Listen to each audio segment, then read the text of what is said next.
आज SK educational notes 99 में आप सभी का स्वागत है। आज हम पद्य साहित्य का विकास एक नज़र में लेकर उपस्थित हुए हैं जिनमें भक्ति काल है।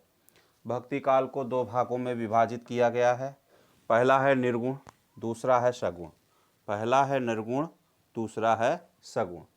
निर्गुण का मतलब है निराकार ब्रह्म की उपासना करना। सगुण का मतलब है जिसका साकार हो, जिसके सशरीर हो, वही ईश्वर की उपासना करना।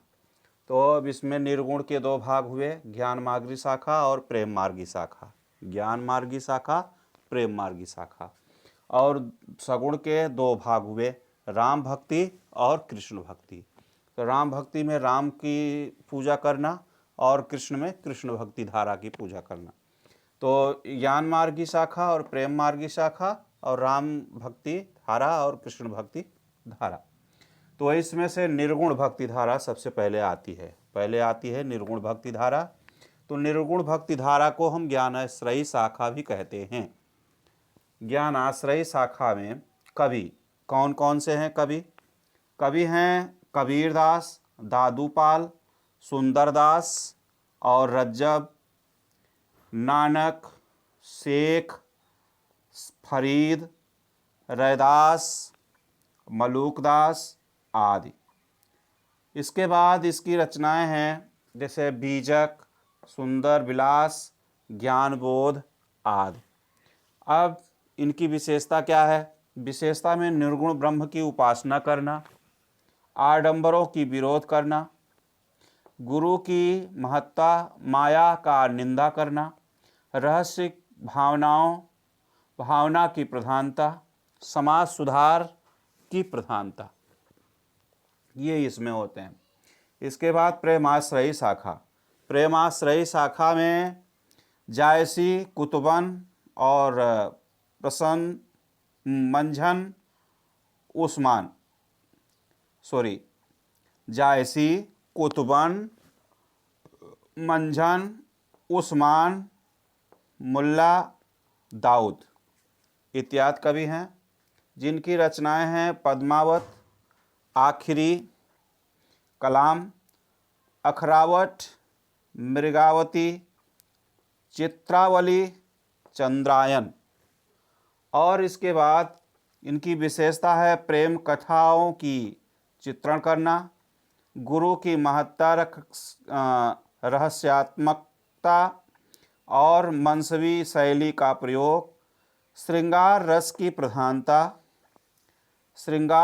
प्रधानता और सूफी सिद्धांतों का प्रयोग, ये इनकी महत्ता है।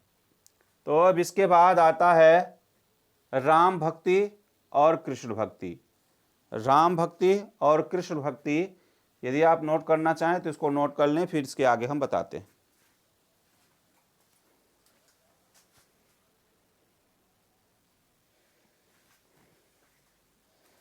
तो इसके बाद आता है राम भक्ति और कृष्ण भक्ति।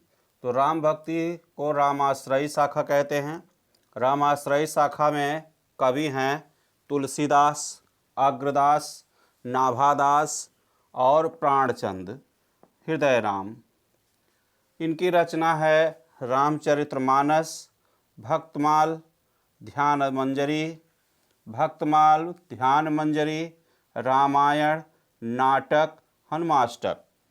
अब विशेषता इनकी क्या है? विशेषता यह है कि रामचरित्र का गान, सेव्य भाव की प्रगति, लोक कल्याण की भावना और दार्शनिकता आदि इनकी विशेषताएं हैं।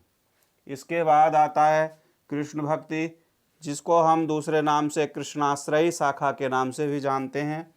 सूरदास, कुंभनदास, परमानंद दास, नंददास, रसखान, मीराबाई आदि इनके कवि हैं। इनकी रचना है सूरसागर, परमानंद सागर, रस पंचाध्यायी, मीरा पदावली, फुटकर के पद आदि।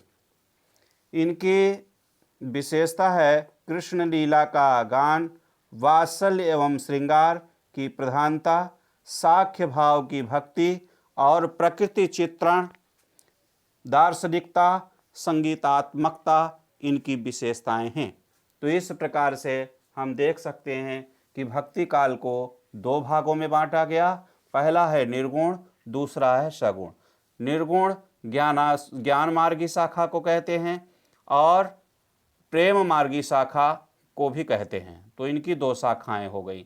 इसी प्रकार से सगुण की भी दो शाखाएं, जैसा कि हमने विस्तृत रूप से भी बता दिया है, राम भक्ति और कृष्ण भक्ति। तो राम भक्ति को हम रामाश्रयी शाखा भी कहते हैं और कृष्ण भक्ति को कृष्णाश्रयी शाखा भी कहते हैं। इस प्रकार से इनकी विवेचना होती है। आप सब नोट करना चाहें तो नोट कर लीजिए, हम साइड हो जाते हैं। धन्यवाद।